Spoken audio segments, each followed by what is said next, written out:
Hello, heureux de vous retrouver, cher auditeur, pour le cours de logique ce soir. Je vois beaucoup vos inquiétudes et puis vos réactions. Vous savez, vraiment, ça témoigne que vous vous intéressez.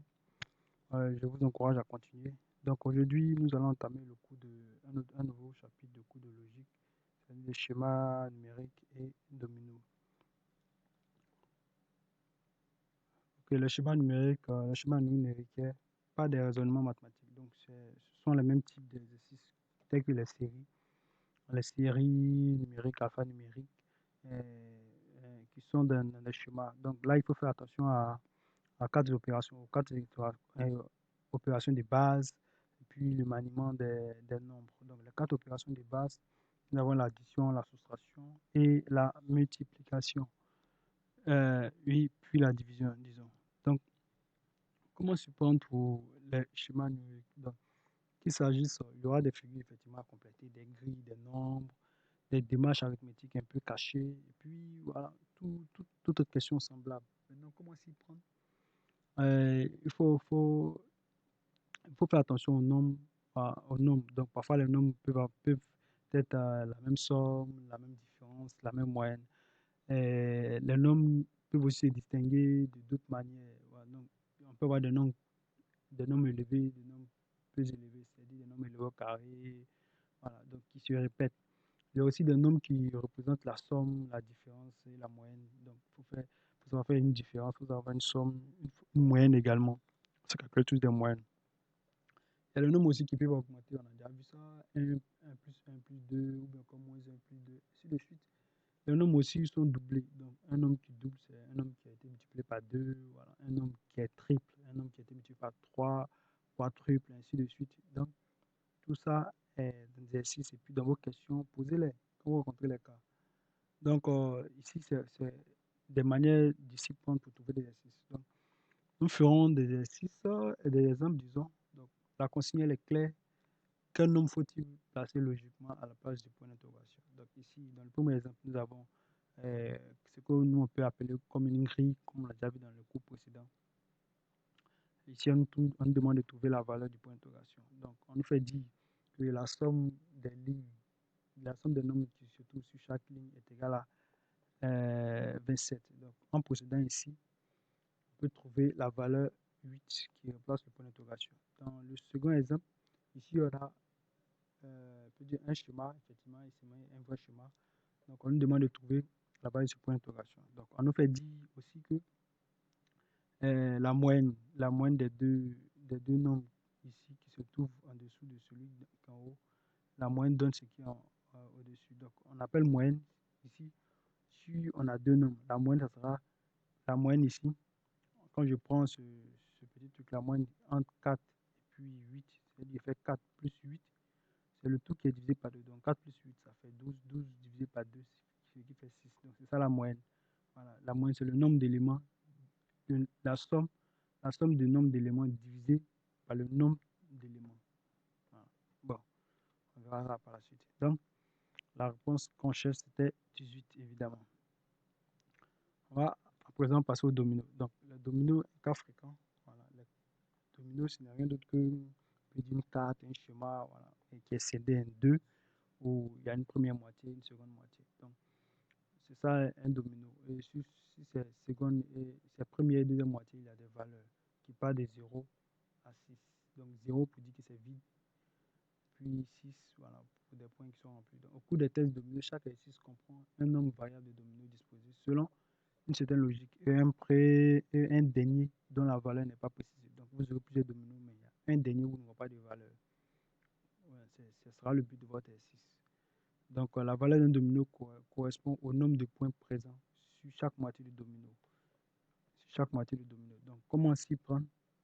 Donc, on peut regrouper les questions en deux approches. Donc, il y a deux approches que l'on identifiera tout d'abord en tenant compte bien sûr de la disposition des dominos et surtout des valeurs. Donc, on a l'approche arithmétique et puis l'approche visuelle. Donc, nous allons disséquer tout ça là partiellement. Juste quelques précisions. Comme je le disais, il faut raisonner avec le domino en termes de cycle. Donc, dans chacune des moitiés, voilà. Donc, les dominos vont de 0 pour 10 vide à 6. Donc, un petit exemple, quand on prend une progression ici, nous avons 5. Donc, si il ajoute plus 2 à cette demi-moitié du domino, quel sera le prochain? Le prochain, ça sera vide. Donc, pour dire 0. Donc, on va entamer les différentes approches. Donc, d'abord, l'approche arithmétique. Donc, dans l'approche arithmétique, il y a une manière aussi de trouver le domino qui manque. Donc, ici, nous avons 3 dominos. On nous demande de trouver le prochain. Donc, le prochain, quand on regarde, on voit que c'est une progression simple ou croisée. Donc, la valeur augmente de plus 1, de manière horizontale pour chaque première moitié, pour la première moitié, pour la seconde moitié, plus 2. Donc, en procédant ici, on trouve la valeur de 3. Donc, pareil aussi, ici, ça diminue et ça augmente. Donc, on trouve la valeur de 3 et 5. Dans l'approche arithmétique, il peut aussi y avoir la progression en diagonale. Donc, dans l'approche en diagonale, voilà, comme son nom l'indique, on voit que la lecture se fait en diagonale. Donc, cette lecture se fait en diagonale. On voit que de 3, je passe à 4. Donc, je fais les plus 1, plus 1, plus 1. Donc, si on évolue ainsi, voilà, ici, je fais plus 1 pour voir celui-là. Donc, si je fais un plus, je dis, si je dois remonter, je dois faire également un plus 1. Donc, le prochain sera vide.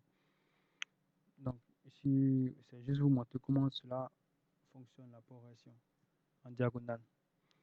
Après, dans cette progression, au niveau de l'approche arithmétique, nous avons peut-être question aussi des opérations sur les dominos. Donc, la somme des demi-moitiés, on a plusieurs dominos, on demande de trouver le prochain domino. Donc, la somme des demi-moitiés, ici, je fais 3 plus 2, ce qui fait 5. 0 plus 3, ce qui fait 3. Donc, le prochain domino ici, si j'applique ici, ça fera 3. En bas, ça fera 5. Donc, pas complexe, juste appliquer les différents principes. Maintenant, au niveau de l'approche visuelle. Donc, au niveau de l'approche visuelle, on peut avoir des motifs qui se répètent plusieurs fois. Donc, là, il faut être aussi attentif. Donc, on voit que d'abord, c'est de déterminer les motifs. Donc, quand on détermine les motifs, on voit que nous avons 3 motifs. Et chaque motif se répète 3 fois. Et il va de soi qu'il y a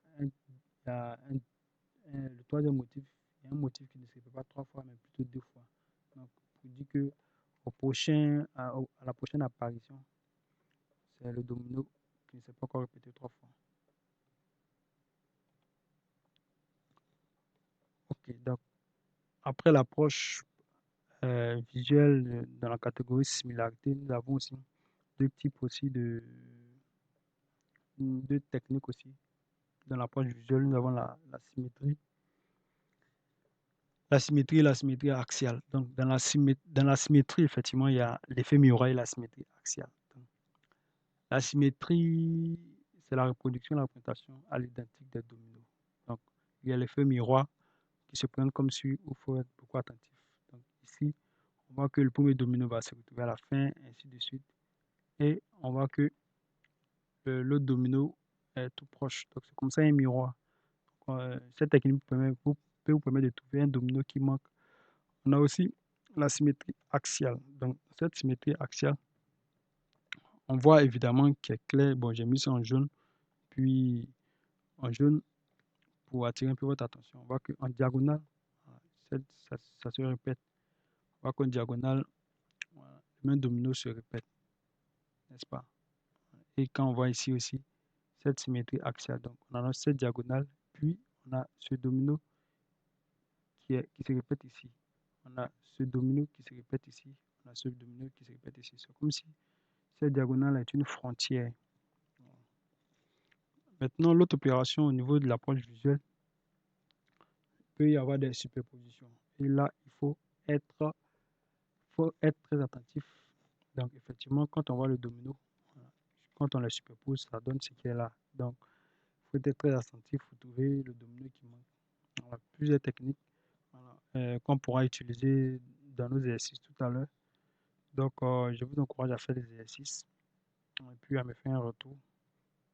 Puis, on aura à discuter. Merci beaucoup et puis en route pour le succès.